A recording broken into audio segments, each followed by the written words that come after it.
7 Winstar technology. இப்போ நம்ம LCD connector பார்த்துருக்கோம், அது டிஸ்பிளே கனெக்டரை பார்த்துட்ருக்கோம். இதில் டிஸ்பிளேக்கு வரக்கூடிய வோல்டேஜ், மெயினான வரக்கூடிய வோல்டேஜ் சொன்னேன், VIO இல்லை V ஃப்ளாஷ் 1 அல்லது V ஆக்சன் சொல்லி நம்ம பார்க்கலான்னு சொன்னேன் நான். இதை நீங்கள் ட்ரேஸ் பண்ணி பார்க்கும்போது கெப்பாசிட்டி கண்டிப்பாக கொடுத்துருப்பாங்க. அதுக்கு வரக்கூடிய வோல்ட்டை நம்ம ட்ரேஸ் பண்ணி இதோட கண்டினியூட்டி தொடர்பு எங்கே தேடி பார்த்தீங்கன்னா பவர் சப்ளை இருக்குன்னு சொன்னேன். பவர் சப்ளை அதுக்குரிய வோல்டேஜ் வந்து அவுட்புட் தரும்னு சொன்னேன் நான்.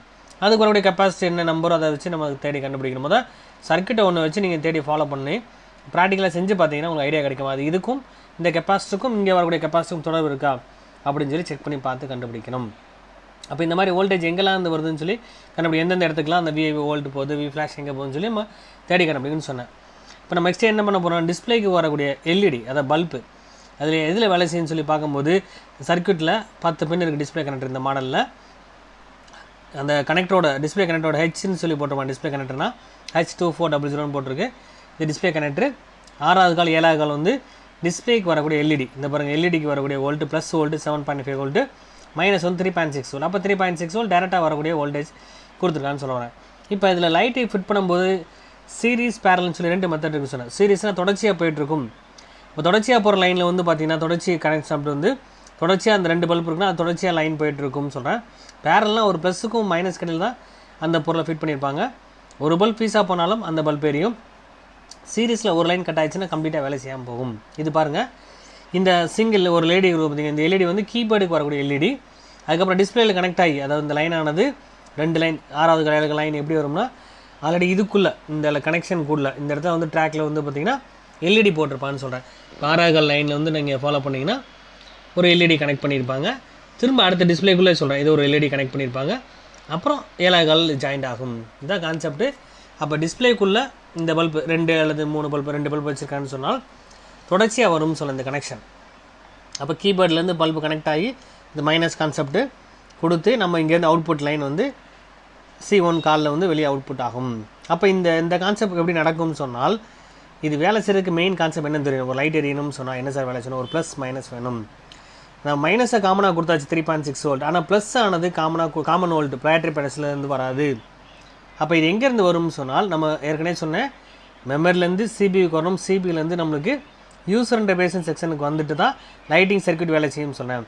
அப்போ அந்த சிக்னல் வோல்ட் எங்கேருந்து வரும் அப்படி சொன்னால், இப்போ இந்த சர்க்யூட்டில் பாருங்கள், KD லைட்டுன்னு சொல்லி போட்டு பார்த்தீங்கன்னா UEMICன்னு சொல்லுவாங்க. அதாவது யூசர் இன்டர்ஃபேஸ் IC தான் அது. அதோட நேம் ஃபுல் எல்லா ஐசியும் சேர்ந்துருக்காங்க, UEMICன்னு சொல்லுவோம் நம்ம. இதுலேருந்து டைமிங் வோல்ட் வரணும். அப்போ டைமிங் வோல்ட் எங்கேருந்து வருதுன்னு சொல்லி பார்க்கும்போது பாருங்கள், UEMIC தான். இந்த ஐசியில் வந்து டைமிங் வோல்ட் வரும்னு சொன்னேன் பார்த்தீங்களா. டைமிங் வோல்ட்டு பார்த்தீங்கன்னா K லைட்டுன்னு சொல்லி போட்டுக்கலாம் sir. Output line K light, அப்படி KD லைட்டுன்னு சொல்லி போட்டு பார்த்தீங்கன்னா டிஸ்பிளேக்கு வரக்கூடிய LED யூசர் இன்டர்ஃபேஸ்ன்ற கான்செப்ட்லேருந்து வருதுன்னு சொல்லி போட்டிருக்காங்க. ஏற்கனவே பேசிக்காக படித்தோம் பார்த்தீங்கன்னா அந்த கான்செப்ட் தான். அப்போ இதுலேருந்து வரக்கூடிய டைமிங் வோல்ட் ஆனது நேராக டிரான்சிஸ்டர் காலில் கொடுக்குறாங்க. இப்போ டிரான்சிஸ்டர் வேலை செய்கிறதுக்கு V ஃப்ளாஷ் 1 பார்த்தோம் பார்த்தீங்களா, டிஸ்பிளேக்கு வரக்கூடிய வோல்டேஜ் தான் சேம், இந்த வோல்ட் தான். அப்போ இந்த கெப்பாசிட்டிக்கும் அந்த லைனுக்கும் இந்த டிரான்சிஸ்டர் காலுக்கும் சம்மந்தம் இருக்குன்னு சொல்ல வரேன். அப்போ இந்த சப்ளை வோல்ட் வந்தால் தான் டிரான்சிஸ்டர் வேலை செய்யும். வேலை செஞ்சால் தான் சுவிட்சிங் பண்ணும். அப்போ இங்கே வரக்கூடிய வோல்ட்டு எவ்வளோ சார் வோல்ட் வரும் அப்படின்னா, சார் 1.8 வோல்ட் வரும் சார். சில மாடலில் வந்து பார்த்தீங்கன்னா எல்லாரும் 2.8 வோல்ட் 2.8 வோல்ட் தருவாங்க. அது ஒவ்வொரு மாடல் பொறுத்து சொல்கிறேன். இப்போ இந்த வோல்ட்டை சுவிட்சிங் பண்ணி டிரான்சிஸ்டர் ஆனது நம்ம LED ஐசிக்கு கொடுக்கும். டிஸ்பிளேக்கு வரக்கூடிய லைட்டிங் தரக்கூடிய LED ஐசி. அப்போ இந்த ஐசி வேலை செய்ய என்ன சார் வோல்ட் வேணும், இதுக்கும் கண்டிப்பாக வோல்டேஜ் வேணும். பேட்டரியிலேருந்து த்ரூ ப்ளஸ் V பேட்டரின்னு சொல்லி 4 வோல்ட் கொடுக்காங்க பார்த்தீங்களா, டேரெக்டாக பேட்டரியிலேருந்து த்ரூ வோல்ட் வரும். அப்போ இதில் ஒரு கான்செப்ட் என்னென்னா, full short normal short, battery பயனில் ஃபுல் ஷாட் நார்மல் ஷாட் நடந்தாலும் காரணம் LED ஐசினா கூட ஃபால்ட் ஆக வாய்ப்பு இருக்குது, ஏன்னா பேட்டரி ப்ளஸ் த்ரூ வருது. அதேமாதிரி வந்து பார்த்தீங்கன்னா V ஃப்ளாஷ்ன்ற வோல்டேஜ் வந்து நம்மளுக்கு பவர் சப்ளைலேருந்து வருதுன்னு சொன்னால் அது இதில் மட்டும் இல்லை சார், CPUக்கு வரும், ஃப்ளாஷ் மெமரிக்கு வரும், லைட்டிங் சர்க்யூட்டுக்கும் அந்த V ஃப்ளாஷ் வோல்ட் கொடுக்குறாங்க. அப்போ அந்த V ஃப்ளாஷ் வோல்ட் வராமல் இருந்தால் லைட்டிங் எரியாது. அப்போ ஒவ்வொரு மாடலுக்குள்ள அது பேசிக் கான்செப்ட் முதல்ல தெரிஞ்சுக்கணும். எப்படி ஃபங்க்ஷனாக தெரிஞ்சிட்டாலே நம்ம ஒர்க் பண்ண வைக்கலாம்னு சொல்கிறேன் நான். அப்போ என்ன டைமிங் வோல்ட் எங்கேருந்து வரணும்னு சொன்னேன் நான். கண்டிப்பாக இந்த விஷயம் வேலை செய்யணும்னா ஃப்ளாஷ் மெமரிலேருந்து அந்த சிக்னல் டைமிங் வோல்ட்டு சிக்னல் இங்கே வரணும், வந்து நேராக CPUவில் கனெக்ட் ஆகும். UPPனா CPU கனெக்ட் ஆகி இங்கேருந்து வரக்கூடிய சிக்னலானது நேராக யூசர் இன்டர்ஃபேஸ் கொடுத்துட்டு யூசர் இன்டர்ஃபேஸ் வழியாக தான் நம்ம அவுட்புட் லைன் கிடைக்கணும். டைமிங் வோல்ட் வரும், அந்த 1.8 வோல்ட் இங்கே வந்து சேர்ந்த உடனே டிரான்சிஸ்டர் ஸ்விட்சிங் பண்ணி கொடுக்கும்போது இந்த ஐசி வேலை செய்யறதுக்கு பேட்டரியிலேருந்து த்ரூ சப்ளை கொடுத்துருக்கணும். அப்போ A2 B1 இந்த 2 காலுக்கும் சப்ளை கொடுத்துருக்காங்க. கால் டீட்டெயில் நம்ம தெளிவாக நம்ம பார்ப்போம். இப்போ லைட்டிங் சர்க்யூட்டை மட்டும் சொல்கிறேன் நான், நல்லா கவனமாக பாருங்கள். இதில் வந்து வரக்கூடிய சப்ளை வோல்ட் ஆனது இந்த 2 காலுக்கும் சப்ளை வோல்ட் கிடச்சிருச்சு. இந்த ஐசியானது வேலை செய்ய ஆரம்பிக்கும். இந்த ஐசியோட வேலை என்ன, இந்த வரக்கூடிய 1.8 அல்லது 2.8 வோல்டேஜை ஐசியானது சீரிஸ் லைன் கனெக்ட் பண்ணக்கூடிய பல்புக்கு வந்து அதிகமான வோல்ட் கொடுத்தா மட்டும்தான் நம்மளுக்கு வந்து பிரைட்னஸ் அதிகமாக இருக்கும். அப்போ கண்டிப்பாக இந்த வோல்டேஜ் 7.5 வோல்ட் அல்லது அதிகபட்சம் 10 வோல்ட்டுக்கு மேலே ரெடி பண்ணணும். அப்போ இந்த அவுட்புட் இந்த வோல்டேஜ் அவுட்புட் பண்ணுது பார்த்தீங்களா, இது மைனஸ் கான்செப்ட்டு, இது ஆனோடு, இது கேத்தோடு. அப்போ இங்கேருந்து வரும்போது பார்த்தீங்கன்னா ஆனோடு கேத்தோடுன்னு சொல்லி நம்ம சீரிஸில் கனெக்ட் பண்ணி இது கம்ப்ளீட் பண்ணுவான்னு சொல்ல வரேன். அப்போ இதுலேருந்து வரும்போது அவுட்புட் வோல்டேஜ் அவுட்புட் வந்து கிட்டத்தட்ட 10 வோல்ட், அது குறைஞ்சது 7 வோல்ட், அதிகபட்சம் 10 வோல்ட். இந்த வோல்ட்டானது இந்த ஐசி வேலை செய்யும். சுவிட்சிங் பண்ணுற வோல்ட் 2.8 வோல்ட் எடுத்து ஸ்விட்சிங் பண்ணி இது கொடுத்ததுக்கப்புறம் பூஸ்ட் காயிலுக்கு அதை சப்ளை கொடுக்க பேட்டரியிலேருந்து பூஸ்ட் காயில் கொடுத்துருப்பாங்க. இந்த வோல்டேஜ் அதிகப்படுத்துறதுக்கும் இந்த பூஸ்ட் காயில் யூஸ் பண்ணுவாங்க. கண்டிப்பாக எல்இடி சர்க்யூட்டில் பூஸ்ட் காயில் போயிடுச்சுன்னா அந்த காயில் தான் மாற்றணும், ஜம்பர் அடிக்கக்கூடாது. இந்த பூஸ்ட் காயிலேருந்து சப்ளை இது கிடைக்கணும். இந்த ஐசியானது அந்த வோல்டேஜை எடுத்துகிட்டு 1.8 வோல்ட் 2.8 வோல்ட் எடுத்து அதிகபட்சம் 7லேருந்து 10 வோல்ட்டை ரெடி பண்ணி இந்த கால் வழி அவுட்புட் ஆகி C1 கால் வழி அவுட்புட் ஆகி இந்த சப்ளை ஆனது நேராக உள்ள டிஸ்பிளேக்குள்ளே இருக்க பல்புக்குள்ளே கனெக்ட் ஆகி அப்படியே சீரிஸ் கம்ப்ளீட் ஆகி இங்கே மைனஸ் ஆனது கிடைக்க ஆரம்பிக்கும். அப்போ சுவிட்சிங் கான்செப்ட் நடந்து நம்மளுக்கு மொத்த பல்ப் எத்தனை பல்ப் இருக்கோ அந்த பல்ப் வேலை செய்ய ஆரம்பிக்கும். இதுதான் பேசிக் கான்செப்ட். அப்போ இதில் டைமிங் வோல்ட் வராமல் இருந்தாலும் சரி, டிரான்சிஸ்டர் ஸ்விட்சிங் பண்ணாமல் இருந்தாலும் சரி, அதுக்கு வரக்கூடிய சப்ளை தராமல் இருந்தாலும் சரி, அதேமாதிரி பூஸ்ட் காயில் கட் ஆகிருந்துச்சுன்னா பேட்டரியில் த்ரூ சப்ளை வராமல் இருந்தாலும் சரி, கண்டிப்பாக இந்த ஐசி வேலை செய்யாமல் இருந்தாலும் சரி, அதுக்கு ஃபஸ்ட்டு பேசிக் வந்து ஸ்பேரை பார்க்கணும்னு சொல்லி எல்இடி பல்ப்பை தான் முதல் நீங்கள் ஃபாலோ பண்ணணும். எல்இடி பல்பில் ஒரு பல்ப் யூஸாக போனாலும் லைட் எரியாமல் இருக்கும். அப்போ நம்ம பல்ப்பை ஃபஸ்ட்டு செக் பண்ணி பார்க்கணும். எல்இடி எப்படி செக் பண்ணோம்னா ப்ளஸ் மைனஸ் வச்சு பார்த்தா லைட் எரியும், மாற்றி வச்சா லைட் எரியாது. அப்போ நம்ம ஃபஸ்ட்டு பழைய மாடல் கான்செப்ட் வந்து எல்இடி வந்து வெளியில் இருக்குன்னு சொன்னேன் நான். இப்போ ஒரு மாடல் எல்லாமே வந்து பார்த்தீங்கன்னா பழைய மாடல் பார்த்துருப்பீங்க, கீபோர்ட்லேயும் சரி டிஸ்பிளேயும் சரி பல்ப் வெளியில் தெரியும். இப்போ ஒரு மாடல் வந்து டிஸ்பிளேக்குள்ளே பல்ப் ஃபிட் பண்ணியிருப்பாங்க. அப்போ இது கீபோர்டு செட்டு தான் சார். அப்போ பேசிக் சொல்கிறதுனால சொல்கிறேன் நான். அடுத்து நெக்ஸ்ட் ஆண்ட்ராய்டும் பார்ப்போம் நம்ம.